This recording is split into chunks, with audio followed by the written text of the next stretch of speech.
Hello and welcome to another episode of the Grant Street Experience. I'm your host, Grant Ervin. We have another fun episode of the Grant Street Experience here for everyone and for our listeners. We got Rebecca Kiernan back with us here in the proverbial studio. Rebecca, how you doing? Morning. Morning. And our fabulous guest today is Andrew Salkin, founding principal from Resilient Cities Catalyst. Andrew, how are you today? I'm doing well. Thanks for having me. It's great. Where are you coming to us from today? Where's your studio? That's great. Thanks for asking. I am in Brooklyn, New York, in a neighborhood called Clinton Hill.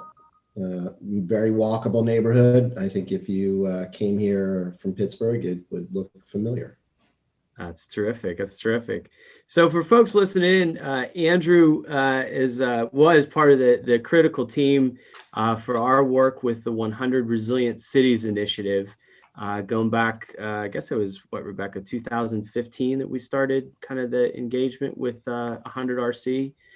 So he was, I'm going to call you one of our resilience Sherpas, Andrew, in terms of kind of guiding us through the process and being a mentor and a confidant in kind of helping to develop the city of Pittsburgh and our journey in resilience. So we're really excited to talk to you about that experience and, some of the things that you guys have been up to since the transition with 100 Resilient Cities. But maybe to get started, tell us a little bit about kind of yourself and your background and what brought you to kind of the work that you're doing currently.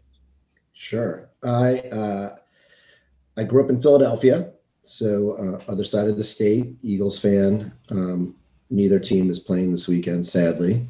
And get that out of the way real quick. That's important. And when I was in Philadelphia, I grew up in the middle of a city and I really enjoyed it. It wasn't until I left Philadelphia and went to college at the University of Wisconsin that I started to realize, wait a second, I'm a real city person. I like cities. I like urban. I like concrete and traffic lights. And it really dawned on me when I was living in Telluride, which is a ski town, and the nearest traffic light was 65 miles away. I was like, okay, I need walkable, I need traffics, I need potholes. So I moved back to Philadelphia, and after some time, I ended up going to graduate school at the University of Syracuse at the Maxwell School of Citizenship and Public Affairs. And there I studied government, and I really wanted to work in a politicized government environment. And I ended up getting a job out of grad school at New York City. And in New York City, I worked in the deep parts of the city, and I learned how to procure, I learned how to clean, I learned how to hire. I worked at the Department of Transportation. When 9/11 happened, I was appointed to oversee the recovery of Lower Manhattan from a transportation regulatory perspective. After that, I got an opportunity to run the Taxi and Limousine Commission for New York, which is another regulatory entity, but also full of very interesting people and challenges. And out of that, I ended up working at the Department of Finance. So at the Department of Finance, I worked on not just collecting city's money, but how do you leverage city revenue, collection of revenue, or not collecting of revenue to push public policy and really achieve some of the goals that the city might be looking to achieve through tax policy. So I kind of like to say I can taxi and I can tax. And I took that work and I left New York City to join the 100 Resilient Cities project. And for me, that was really an exciting moment because it took all this very different work that I did across all these different agencies in a big city like New York and helped me ask this question, does it matter what I did in New York to other cities around the world? And that work quickly proved that the problems that New York had, regardless how big or what particular challenges had, were actually very similar to the same challenges that cities like Pittsburgh and cities all over the world really had. And that's one of the things I think we didn't know going into that work, but we were really surprised to see is you can take people from almost any city and have the same conversation. And ultimately, the reason that people, I think, have the same issues is because the problems are kind of the same in wherever you go in a city. It's about the people, it's about their job, it's about how they get to their job, it's about how they what they do when they live at home. It's about how much money they have and what resources they have to do fun things that make a city great. And then ultimately, how does the city deal with things and times when it's not so great? And cities are more the same than not, even though they look very, very different in pictures and photos and kind of, when you first go to visit. But that work was really interesting. And at 100 Resilient Cities, the work we did was really working with cities to create a plan, begin to set up the transformation of thinking about their cities differently. This is the work that Pittsburgh did. And then Pittsburgh kept that work going into the implementation, but we didn't get a chance to do that work with a lot of cities on projects and implementation. And so for us, when 100 Resilient Cities sunsetted after we worked with 100 cities, a bunch of us got together and we wanted to keep that work going and really work with cities on not just thinking about their challenges, but implementing on their challenges. And that's why we created Resilient Cities Catalyst. I'm now a principal there, one of the founding principals. And we work with urban places, not just cities, urban places and spaces, helping them really realize their vision and becoming who they want to be with the assets and resources they have available to them at the table. And it's been a pretty exciting time, and we're celebrating our 1-year anniversary next week. That's awesome. Congratulations. One thing, Andrew, could you talk for folks a little bit about the 100 Resilient Cities program? We had Jordan Fishbach, who is our partner here from RAND, the RAND Corporation, on a few months back talking about it. But it'd be interesting to hear from you, being a part of the organization.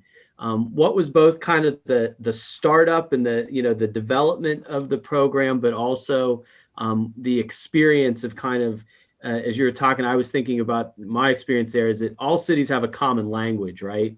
Whether it's procurement or, water issues or transportation. But talk a little bit about the evolution of the program and some of those unique experiences you had kind of working with each city. Yeah, sure. I haven't thought about that question in quite some time. But a little introspective. It's a good question. Thank you for asking it.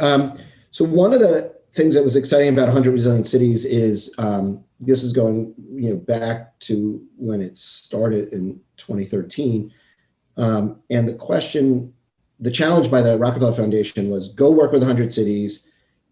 Cities need to figure out how to govern differently. Otherwise, there's too many problems. They're not really doing it well, and things are just going to get worse. So go see if you can work with them and figure out a new way of doing things.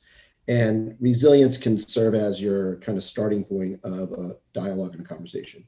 So right off the bat, it was like, okay, how do we work with 100?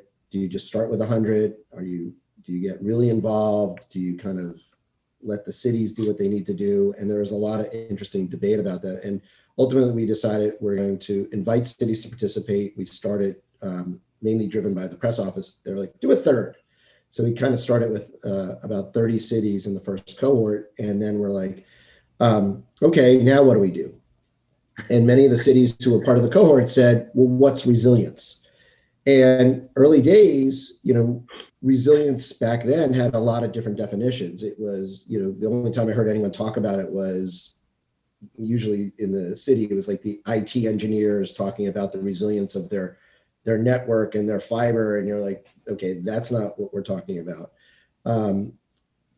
We wanted to understand how to talk about resilience without actually using the word resilience. So that was hard to do. And we asked our cities and our partners to help us begin to define this word. And when you looked at what the UN was doing at the time, it was very much about resilience is about disasters. And the way you become more resilient is after something bad happens, how do you quickly recover? And we thought that's good, but that wasn't good enough, because what we knew and what the work that the Rockefeller Foundation had done before 100 Resilient Cities is we knew that part of recovering quickly after a disaster is actually doing the work before the disaster so that you're better prepared for that to happen. And I often thought about it, it's like, what are you doing? What's the workout you're doing so that, no matter what challenge you face on your commute to work, you're ready for it because you're in shape, you're stronger, you're physically more healthy. And so we began to push back on this movement about risk reduction and really trying to say, no, resilience is something that's a little different. that includes risk reduction, but it's something that's greater. So those, Grant, were some of the early challenges of just like, how do you kind of, what's the definition of it? And then how do you actually bring cities into this program? And then, as you know, part of the work we did was hiring these chief resilience officers, and it was an interesting partnership that we did with cities. And it's one of the things that I think worked out really well, which is we gave cities money and they had to hire somebody. And often they're kind of like, well, you hire the person. And we're like, well, no, you hire the person. And one of the things we thought was really important from the very beginning was whatever the work is, it has to be of the city, by the city, for the city. It's not of the Rockefeller Foundation in New York for the city, by us. And that often meant that things sometimes went slower, often meant that prioritizations of the city trumped priorities that we might think that are important, but I think ultimately that made the program much stronger, and the work became institutionalized, and that was something that worked out, I think, quite well. And then I think we had a big problem of, well, now that there's a chief resilience officer, and now that they want to be a part of the program, what is it that they're doing? And I think you mentioned this idea of common vocabulary of cities, whether it's procurement, whether it's budgets, whether it's capital, whether it's transportation or water or whatever it might be. But one of the things we had to think about was, how do these resilience officers begin to communicate with each other? And what we realized is by putting everyone through a common process, and this is one of the big things we had early fights with cities. This is like, they're like, we're in charge of us. Don't tell us what to do. We're going to do it on our own. And what our pushback was we're not telling you what to do. We're just asking you to go through a series of exercises where you make determinations. And I think you'll remember this process well, because it's part good, part painful, and a whole lot of learning experience for everybody engaged. But we asked every city, like, understand what your risks are. We're not going to tell you what your risks are. Understand what your risks are. Understand who your stakeholders are, and figure out who the people are that are important, both in government and outside government. And then we said, understand what resources and assets you have available to you, and then put it all together and figure out where you want to go. Have a vision, have a strategy, have a purpose. And in many ways, that's kind of what we asked every city to do. But by doing that, every city that came through the program had a similar vocabulary when it came to resilience. They were able to say, these are the things that I'm concerned about. These are my shocks and stresses. These are the stakeholders that I'm working with. And this is what I have resources for. And this is what I don't have resources for. And then it allowed them to begin, the cities, to communicate with each other across kind of from a shared common understanding point. At least that's what I thought we were doing. I don't know, Grant and Rebecca, is that fair to say? And do you guys feel that way? And is it still playing out that way? Yeah, I mean, Rebecca, what's some of your reflections on the process? I mean, having to help manage that process. I mean, what's some of your takeaways? I mean, I keep thinking about it in like the context of what's happening right now. So, I mean, I think that the process that we went through, going through the shocks and stresses, everything that we had outlined has kind of played true in 2020 and 2021. So, I mean, I think while no one was necessarily prepared for this big shock that happened, which I think is now more of like a mega stress, we were able to kind of get ahead of it, right? So like we had outlined our shocks and stresses. We knew that we had racial and economic inequities. We knew that we had a fragmentation problem. And I feel like all of that is playing out now, and it's put us in, I guess, a little bit better of a position to be able to foresee it and maybe not, maybe we weren't in a place where we could prepare for it, but now we at least respond to it and knew what it was. So I feel like we've been a little bit further ahead in having the programs in place and the systems in place and understanding the stresses to respond a little bit better.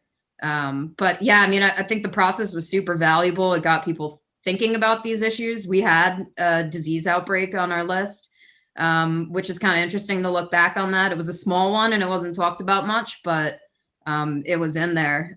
So, I mean, yeah, I thought the process, it was really tedious at the time for sure. But it got us out, into neighborhoods. We had a couple of community sessions. We had a lot of stakeholder engagement. So I think that, it at least prepared us for like the language of, how to deal with these things now. Grant, I don't know if you have any other thoughts. Yeah, I mean, well, just to follow up on two things you said, like there's for both of you.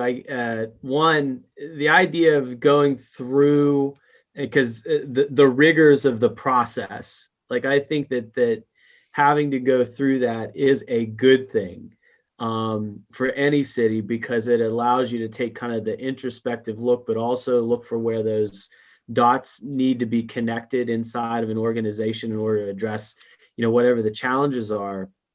And I think, you're, as a result, then you're better prepared because you know who to pick up when you pick up the phone, who to call for certain issues. And that's one of the biggest things, Andrew, back to your point about reducing the time of recovery, right? There's that refractory period, and you're trying to strengthen that so you can get back to kind of a normal operations point. But Rebecca, you just said something I thought was fascinating, the mega stress. Like, is that kind of where we're at with the pandemic? Like, it started as a shock event.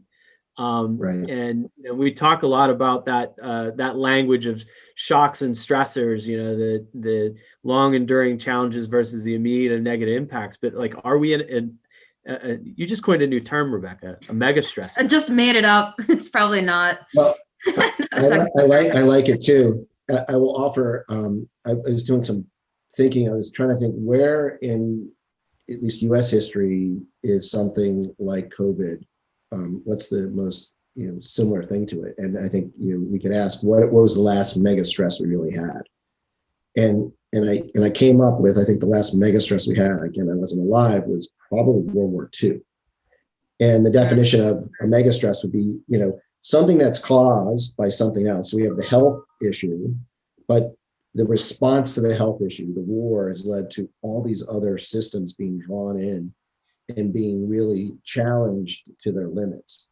And what makes it also harder, and this is what I think makes it a mega stress, is while you're still in response mode, you're starting to do recovery. And I'm not exactly sure recovery is the right word here. We're starting to do evolution. It's like we closed everything and then we realized that was an overreaction, or people become healthier and we open up a little bit. So that's what I was thinking about. And then it's interesting because this is one of the things that, if you think back to World War II and what we know, or at least we've heard about, at least I've heard about World War II and where the country was, it was a unifying moment that brought people together, that focused the energy of people, the economy, the support systems in the communities, and how we work together. And it's really an interesting contrast to this mega stress, where we feel not necessarily marching, and it feels like we're in the same boat, but we're all rowing in a different direction. And it's just going to make it really hard to make that recovery happen in a concerted effort. And I think, whatever the direction is that we should be going, you one would think we missed this great opportunity to be in this together, and really get the most out of our society to really respond to this crisis. That's interesting, actually, for both of you. I mean, it kind of flips the script a little bit. Like, everybody's been talking about, and we just got a couple of requests for interviews earlier today about like our recovery plan, right? And we had a guest on, Ken Thompson, who was part of our resilience Pittsburgh kind of advisory group, and he was commenting about, we need to think of this in a long haul. Like, everybody is everybody thinking about this in too short of a time frame, in terms of, it's going to be all back to normal by the summer or by the fall. But actually, it's, used, I think, an interesting analogy, like World War II. There's a longer time horizon that we need to have within our scope. You think about like the Potsdam and Malta, and kind of the conferences that help shape post-industrial or post Europe, right? And is there a need for like a longer time horizon, but also a ways to create a new architecture? Yeah. Well, that the answer is yes. It has to happen, and this is this issue of normal. And are we trying to return to normal, or are we trying to return to what the new normal will be? And I don't know how you return to something that's new. So I kind of like that paradox, return to something we don't know. And this is, I think, the role of a resilience officer, and I'm sure these are things that you all are thinking about in Pittsburgh, which is the problems that you're seeing existed before COVID, some of them, right? The people that were less healthy have been more impacted by COVID, but they were less healthy before COVID. Your economic challenges were there. What's really interesting, I think, about this particular recovery in Pittsburgh is just like all the other cities around, it seems like around the country where, at its peak, unemployment across the wages, regardless of what wages you were, well over, I think, 10%. I think in Pittsburgh, I think it hit 12% total, but it was 13% for high wagers and 17% for low wage earners. And here we are, 8 months in, 9 months in, 10 months in, and for the high wagers, the moment's almost like the economy's already up. Yeah. For high wagers, there are already more jobs than you had before. But for low wage jobs, it's still down. It's still, I think it was down 40%. Now it's at 20%. So the question is, and this is one of the things your mayor's always asked, and he's always put Pittsburgh today in context with Pittsburgh, the steel industry, Pittsburgh, which is how do we start thinking about that recovery? And then if we're just trying to return the normal, and normal means what we had before, then it means those same communities, those same low wage workers are going to be as exposed to the next thing as they were today. So this is this interesting question to ask what we can do. And I think for me, the work we're doing with cities right now, it's asking that question of, okay, well, your vision hasn't changed. I think that's one of the great things we learned about 100 Resilient Cities is I don't think Pittsburgh's vision is new. It's what you had when you did the thinking and did the process and made the strategy. It's a solid vision. It doesn't change with the shocks or stresses per se. But the question is what you're doing today and the opportunities that you have in front of you have changed. And one of the things that this crisis has done is it's reintroduced innovation and silo busting because we had to be innovative and different, right? So the city partnering with restaurants to put seating on the street. Like that never happened before, but yet here we are rethinking streets as part of economic development. And I'm sure your transportation department has suffered as much as every other transportation department in the country. I was like, oh, we do cars, and now we're doing restaurants. And the answer is, well, you always should have been doing that or been thinking a little bit more creatively about the space that you manage. But I think the question for the new normal is what have we learned and how do we take it forward? So what's the thing that's going to come out of our COVID response that's going to be the same thing, the equivalent as impactful as women entering the workforce, right? That came out of World War II. Like, what is that going to be? And, is it going to be, we're only going to, people talk about not working working from home 1, 2, 3 days a week. That's big. And that's a real big question mark for cities all over the country. Like, what's going to happen to this central business district? Because if that changes, then the transportation system has to change. But then what's going to happen to school? Or, one of the things we know is there's no school days. There's no snow days anymore because you just get on Zoom and things like that. So what's the definition of new normal will be really interesting. And I don't know, what are you guys seeing in Pittsburgh that kind of gives you some inkling into what the new normal might include? One of the things that kind of comes to me a little bit is, and this is, you'll find this near and dear to your heart, is that we've had a conversation with our procurement team over the last few weeks around like developing more sustainable procurement practices. And just yesterday, Rebecca, we haven't had a chance to kind of debrief on this, but we started to figure out different things that have happened because of the pandemic that are really good for operations. So like, for example, we were able to institute a work from home policy, right? Something we didn't have before. Because of that, we have seen, we're also able to do like a demand response program, which is an electricity curtailment process. So we can reduce our consumption now based upon who's in the office and who's not on high consumption days. But also like contracting has changed. So because everybody's virtual, we've been able to institute an e-signature process. And it's, something that like a lot of organizations had before the pandemic, but like for whatever roadblock that was part of the bureaucracy we didn't have. We've been able to kind of, modernize a lot of processes that save money, save time, and become just more efficient. Yeah. So that's been interesting. I think in like nerdy resilience speak, what we've been doing is like this has allowed us to start to address our stresses a little in like more of a systematic way. So like last night, everything bubbled up to the surface, right? Obviously, like all the racial and economic inequities and some of our environmental issues have bubbled to the surface, the fragmentation. But like last night, I attended a mobility workshop for the Oakland Plan.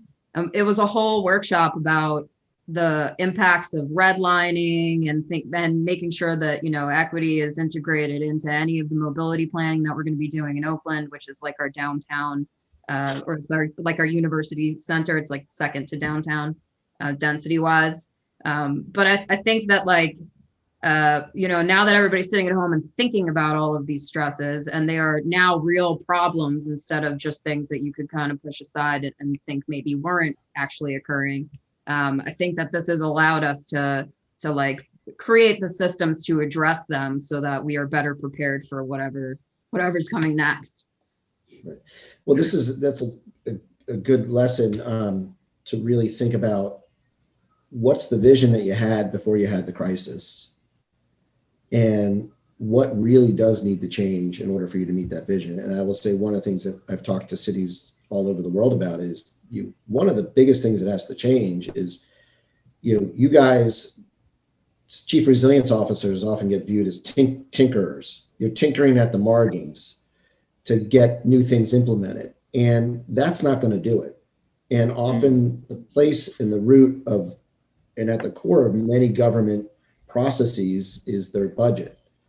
And I think this is a really great opportunity, and Grant's heard me mention this many times. I'm like, let me talk to the budget people. Is if you want to achieve some of these goals, you need to rethink your budgets. I'll give you an example. Here in New York, we did open streets where the city said, oh, if you want to close streets in certain communities, you can go do that because certain communities now need open space, right? So let's use streets. But they didn't have enough money to go put the barriers out every day because, doing it over 10 blocks in 100 neighborhoods, that's a lot of like person power. And so they asked the communities to kind of participate. And what we found after the program was implemented is the places where it worked well ended up being places that had civic associations or business improvement districts or built-in kind of assets they could lever to kind of manage that process of putting the barriers out. And those typically were neighborhoods that were more wealthy. So the city could have a policy now of saying, well, it worked in some neighborhoods, didn't work in others. Let's keep it in the neighborhoods that worked and let's get rid of it in the neighborhoods that didn't work. That's a very logical budget answer. Or the city could say, wait a second, what was the purpose of the program? The purpose of the program was to create more open spaces in communities across the city. And now the right answer in my mind would be saying, okay, well, it worked in these communities, great, let them do what they're doing. Now these other communities where they need it and it didn't work, we need to create a new program. And then it becomes a question of, okay, well, who's going to pay to have someone come out and put those barriers? What's the partnership with the police department or the Department of Sanitation or other people that are already in the community? And that's going to take a level of communication, kind of silo busting partnership within agencies to get something done. That's interesting enough, happens in the worst part of COVID, but we can even see it now as kind of things feel a little bit more normal. We're getting into our habits. And this is this question of how do you not fall back into your habits, but how do you keep pushing towards that vision and keep the innovation going? That's an interesting point. I mean, just right before we hopped on here, I mean, one of the things that we're starting to develop is a priority-based budgeting process. So we're working with an organization through the American Cities Climate Challenge with National Resource Defense Council, and it started with a climate conversation, right? Like, how do we start to introduce, kind of the climate action priorities into the budgeting? But now it's become a more expansive discussion of like, well, there's a lot of things that, maybe we don't need to do that in order to achieve, goal X. And how do you better allocate those resources?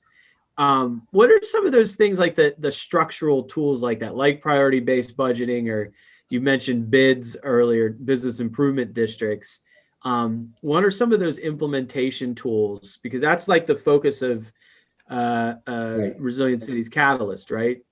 Yeah, well, yeah. And I think so this is the piece that I would add. This is how I tee it up. One, you need a vision, you need a purpose, you need a policy, you need something. So you need to know where you're going, and then you need to have the ability, and you have this very much, you have leadership that's willing to say, if this is where we're going, we're going to get there. And so many cities have like visions, but they have no one actually pushing that vision. And I think, on the environmental goals, that's a great one. I think over 500 mayors by this point have committed to zero carbon neutrality, or some type of environmental standard. And when you look at the budgets and what they're really doing, you can't see it, right? I'm sure you're having a hard time figuring out how you get there, because it's like, again, tinkering at the edges as opposed to wholesale transformation. Yep. So one is getting the vision. Two is having the leadership that's going to push it through. And that's all kind of bread and butter, 100 resilient cities kind of stuff. And now we're talking about the next phase, which is, okay, how do you prioritize budgets? Because that feels like an easy place to go because you can get it in there. But I will tell you this, that only gets kind of the window dressing. The next level is how do you actually get it into implementation? And that's why talking about procurement is really exciting to me, and as nerdy as it can be. But in procurement is really where the city lays out its goals and how it's going to spend its money. So that's where you start to see, literally the impact hitting the actions. The second place you see it is who's at the table designing the process, designing the projects. That becomes really important.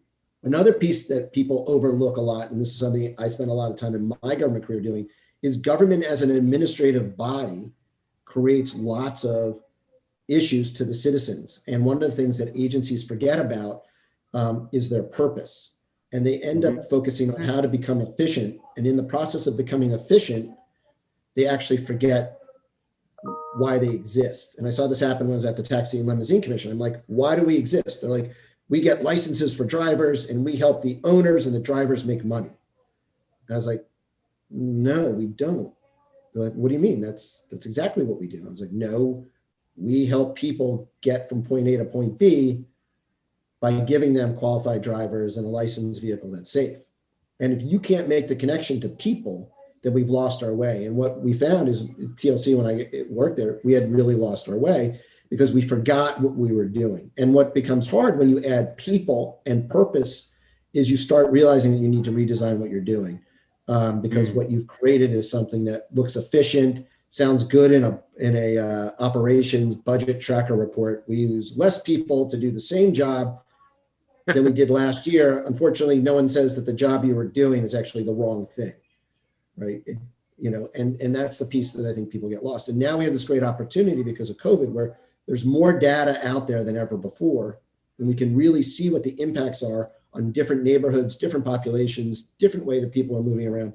And it helps add some color to that vision. So to me, it's the vision backed by strong leadership.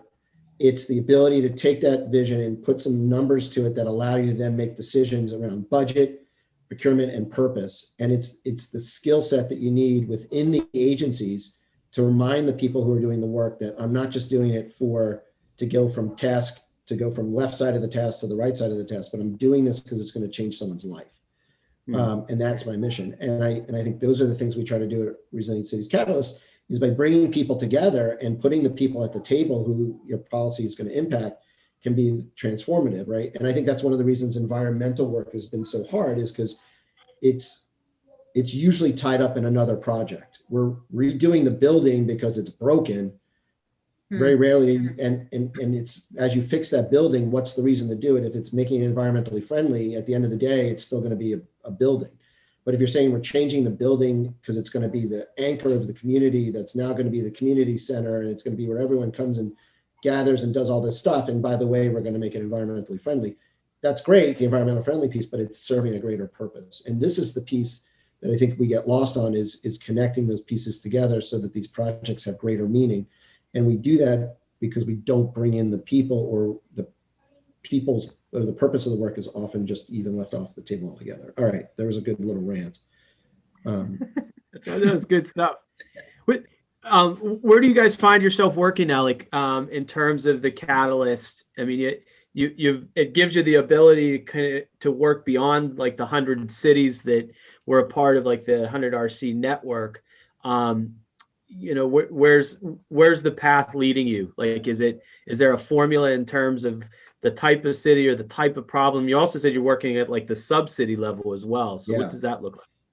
So we spent the last year kind of working and getting out there and kind of reconnecting and understanding, what is this new body of work for Resilient Cities Catalyst that's different from 100 Resilient Cities. And 100 Resilient Cities, it was about working with 100 cities and kind of working through them to get to things that they wanted to do. And now at Resilient Cities Catalyst, it's more about how do you bring resilience to a whole different host of different types of partners and working at different scales. So right now, our biggest project is funded by the Hilton Foundation. It's out in California, and it's to fund the California Resilience Partnership, which is really asking this question of if states have real problems, but not all the resources, and regions have problems, but not all the resources, and cities have problems, but not all the resources, wouldn't it be great if they were all working together, right? Pittsburgh, Allegheny County, and the state of Pennsylvania working together so that as you make your investments, they're common. They're shared, they're working towards common purposes and goals.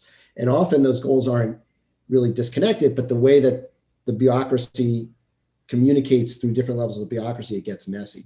So the work we're doing in California is going to be at a regional level, communicating up to the state, through the state, back to the regions and back to the localities.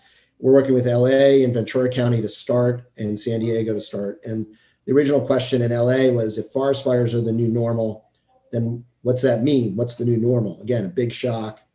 How do we rethink how we should be, organizing ourselves? Then it's forest fires and economic recovery. In San Diego, it was a little bit forest fires, but it really started around coastal erosion and thinking about the asset of the water. What's the purpose of the water? Its proximity to the water. What does this mean for the community and the competing communities? But also, how does that tie into the economy and the big institutions that are here to really create the San Diego that people talk about, but no one's ever really defined.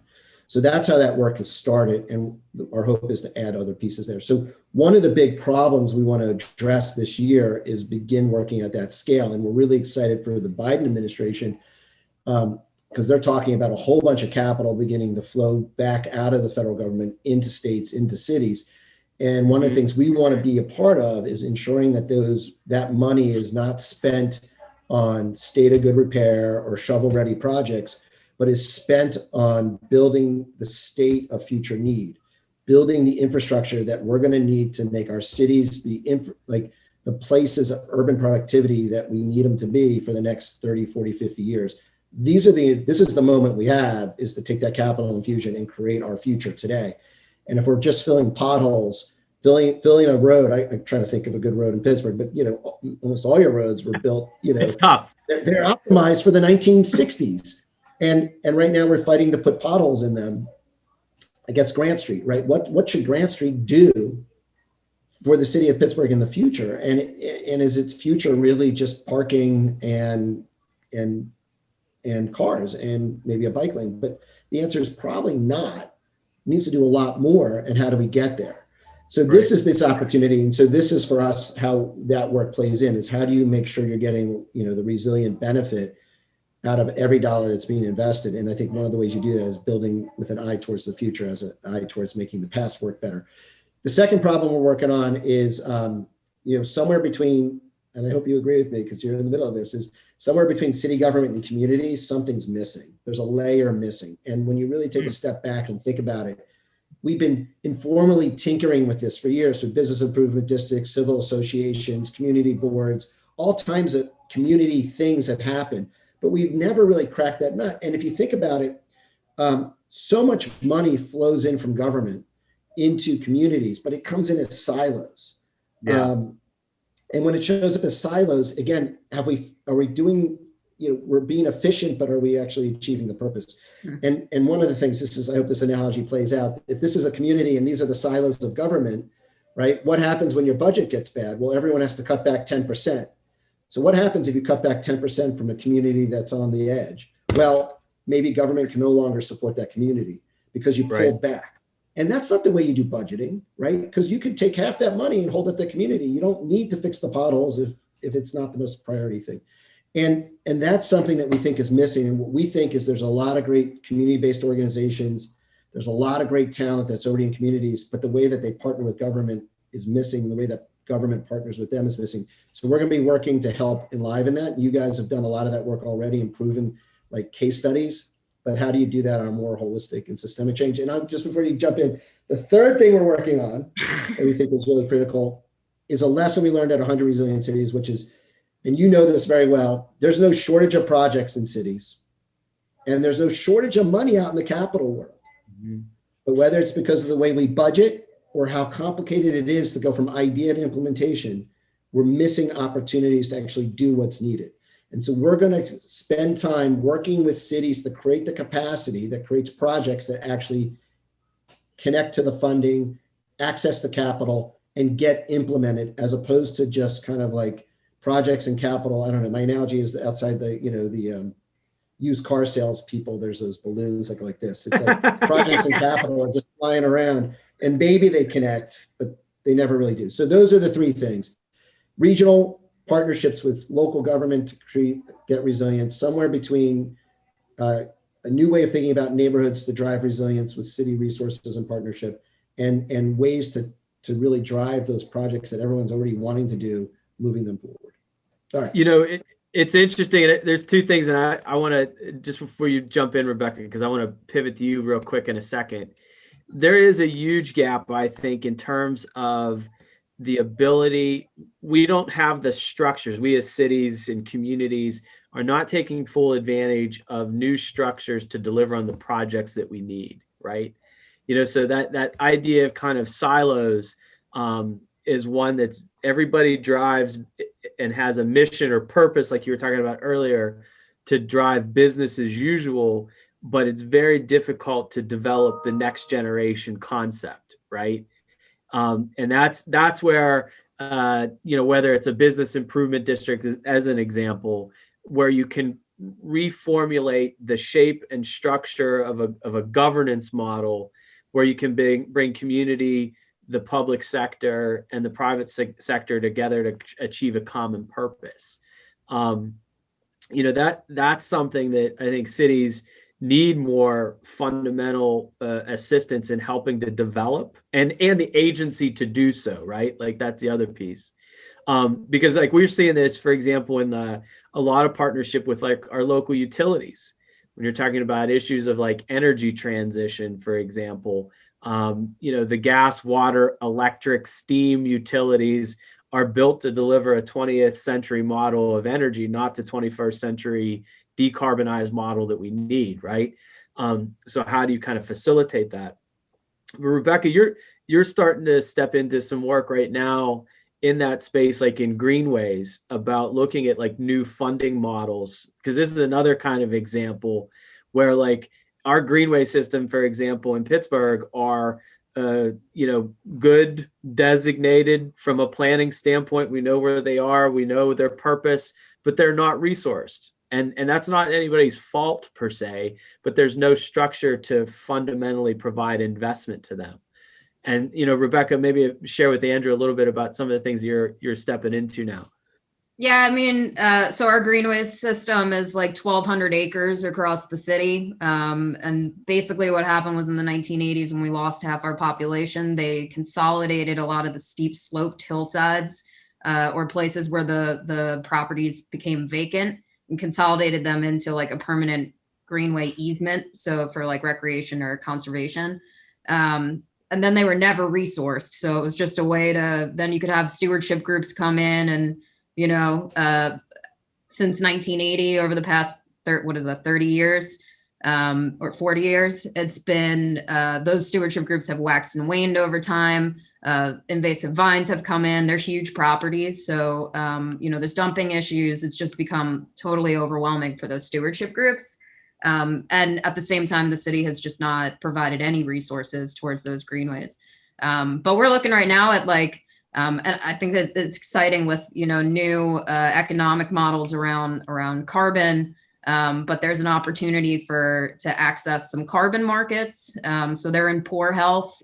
Could we work with some of those carbon offsets that are maybe coming from, cap and trade systems like Reggie, or, other companies that are interested in carbon offsets, and pump those into the greenways to make them like the healthy spaces, like the lungs of the city. Cause it is a lot of property. It's just being, choked out, and there's no value attached to it.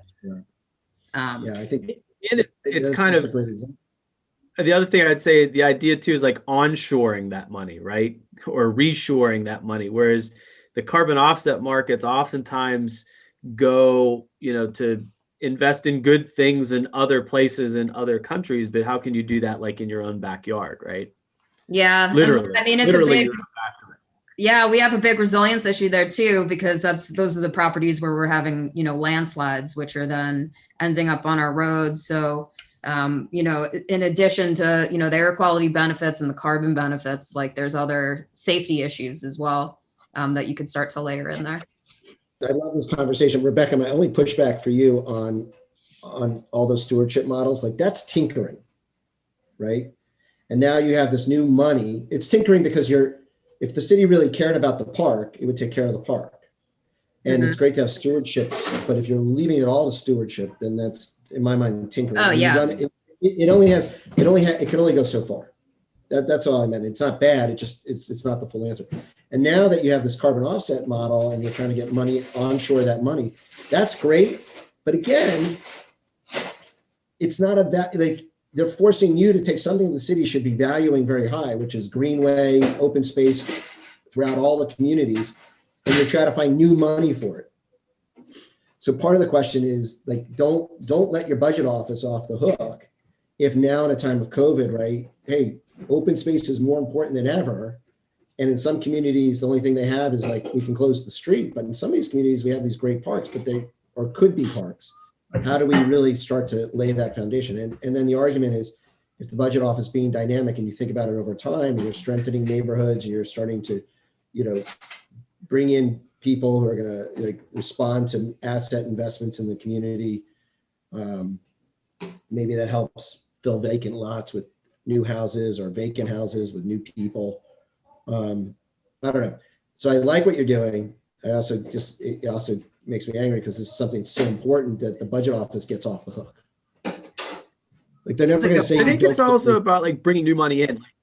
Well, speaking of steep hillsides, trying to make the connection from the steep hillsides and the greenways over to a gondola conversation. Yeah. Andrew, you have an affinity for gondolas, maybe from your time in Telluride? Yeah, actually, it's really interesting. The first time I was really in a real gondola was when I was in Jackson Hole, and you're going up this amazing, like above cliffs and rocks and everything else, and you're just going up, and you're just like, wow, this is an amazing technology. This is really cool, and it kind of always stuck in my mind. And then a couple years later, I moved to the small town called Telluride that I mentioned earlier, and at the time, my roommates were the bus drivers, and they drive you from the town to like the other part of where they were building all the fancy stuff. So there was like a cute old cowboy town, and then there was like this really interesting fancy community where like people like Oprah had a house, and they would drive this bus through the mountains, and they started building this gondola, and I'm like, wait a second, is the gondola going to take you to a new part of the ski hill? No. Is the gondola going to open up fresh acres of powder? No. It's going to take you from point A to point B, and it's going to connect you. And that's when I was like, wait a second, gondolas are really interesting transportation systems. And here's one that would basically pay for itself over time because they get rid of the buses. So the buses, not just, I mean, we weren't even talking about environmental issues back then, but just the cost of running buses to make it somewhat reasonable for someone like Oprah to get in a bus and take a ride, didn't make sense. And so that was really interesting. And when I came back, when I left Telluride, I was back in Philadelphia, and I've always been thinking about transportation and different methods. But 9/11 happened, and I was the Lower Manhattan Commissioner for Transportation. And that was the first time I tried to build a gondola in New York. And we needed to connect the PATH station on Church Street back to where the NASDAQ was, and Amex and Merrill Lynch had their offices. And the state DOT is like, well, we'll build a nice path. And at the end of the path, there's a highway, and we'll build an outdoor elevator, escalator combo moving road to get people over. And it's going to cost like $65 million. And I was like, wait a second, what if we took that money and we built a gondola? Because it's actually interesting. There's elevation change. And we built a gondola that went right through the middle of the World Trade Center site along a path that had no plans to be reconstructed, right? An old roadway path. And you built it right into there was a perfect place for it to land over in Battery Park City. And it would have cost, I think I priced it out at like $35 million. And I was like, let's build a gondola. And people thought I was crazy, but I was in charge, so I got to be a little bit crazy. And ultimately, I lost that battle. But that was the first time I dabbled with this idea of gondolas. But since then, I've really thought a lot about urban transportation and the role how hard it is to build subways and how hard it is to change the roadways. But then you started to see cities all over the world, especially in Latin America, starting to build gondolas through the roadways. So they just kind of went up and over. And then I was like, well, wait a second. We have a history of that in New York. We had all these elevated subways. We still have elevated subways. So we're used to transportation existing at the third floor level or fourth floor level. So why not think about gondolas? I started doing more research. And as you all know, it turns out gondolas are extremely safe. They're extremely economical to put in. They can move a lot of people because they're constantly running. And they don't use a lot of energy. The energy they use can be clean. And it started in my mind to become a reasonable tool that you could use when you think about an overall transportation network. And so for cities that have water like New York, or cities that have water and hills like Pittsburgh, you can start thinking about gondolas being really interesting solutions for some of the challenges that might be in place. And what was really interesting, they're so cheap to run that they're normally run like in parks as like amusements. But any place they've been for transportation where real people use them, and it takes real people from point A to a place they want to go in point B, they easily make money. And it's interesting to think about. It's like ski slopes make money. They have gondolas, and they're only open like 3 months out of the year. Sadly, in Pennsylvania now, probably 8 weeks out of the year, 6 weeks. What is it? Ski Liberty, Round Top.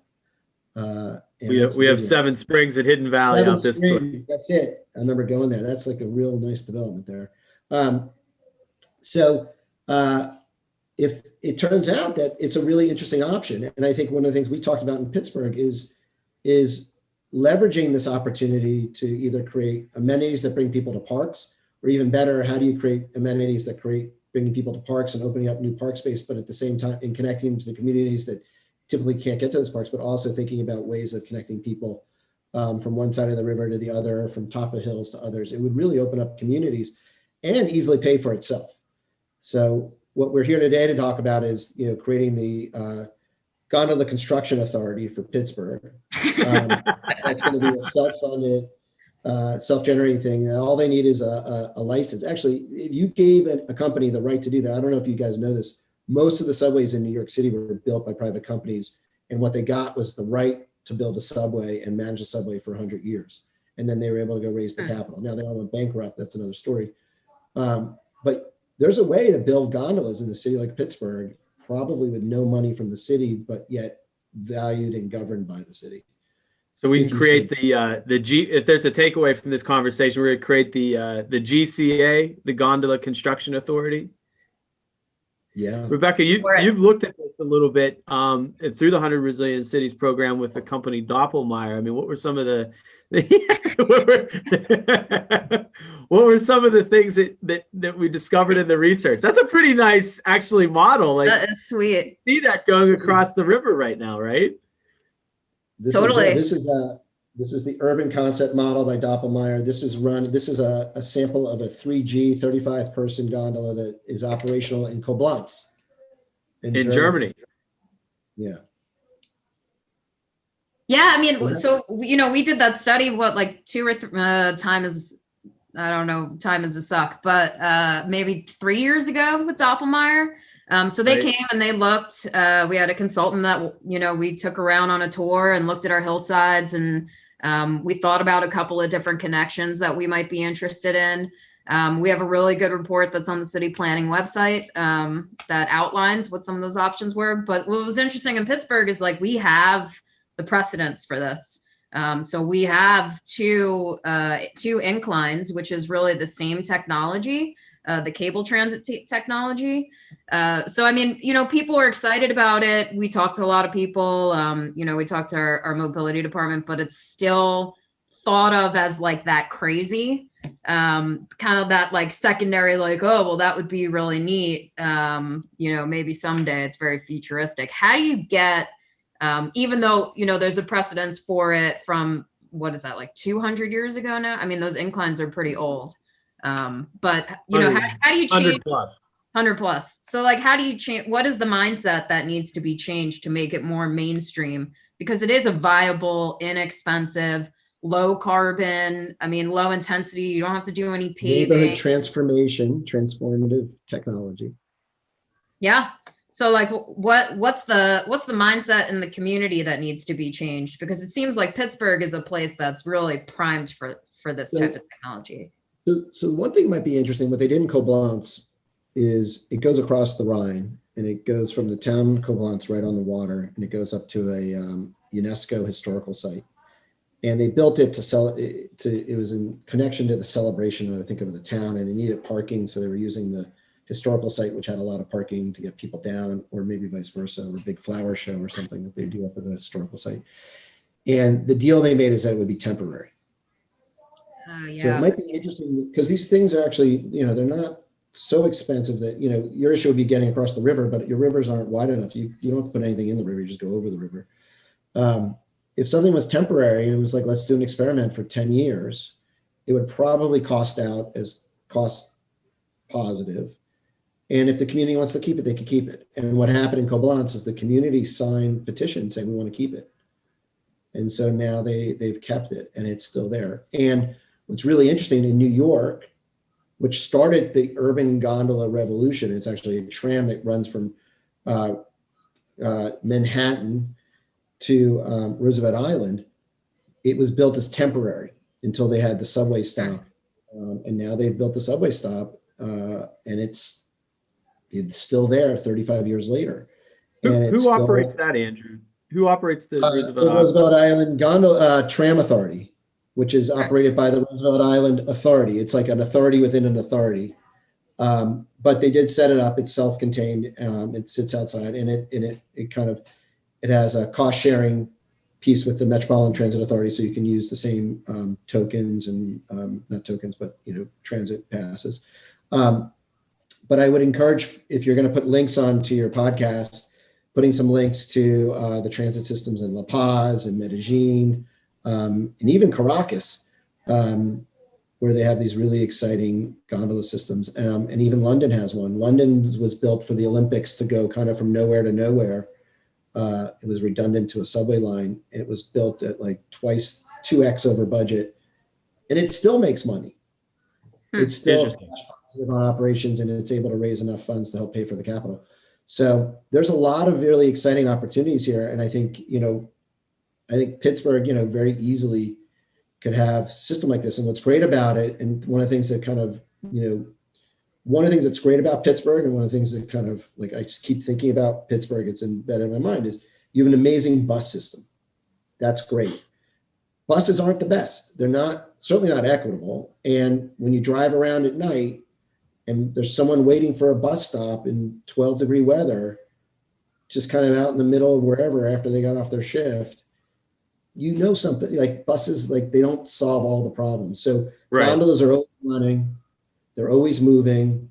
And that's one of the things I think that's really kind of interesting about them, as opposed to even a bus, you need to run on a schedule, or a subway runs on a schedule. Gondolas, there is no schedule. It's happening. There's a predictability to them. Right. And they can run 20 hours a day, if not longer. And so I think it could be pretty interesting to think about for Pittsburgh. And it's a conversation that has certainly got lost in the COVID shuffle. Yeah. But maybe as we think about some of the neighborhoods that need to be better connected, or better yet, thinking about how people are now spending time differently in Chicago, maybe making connections between neighborhoods and open space is a higher priority and something that could be pursued. Let me know. I'm in.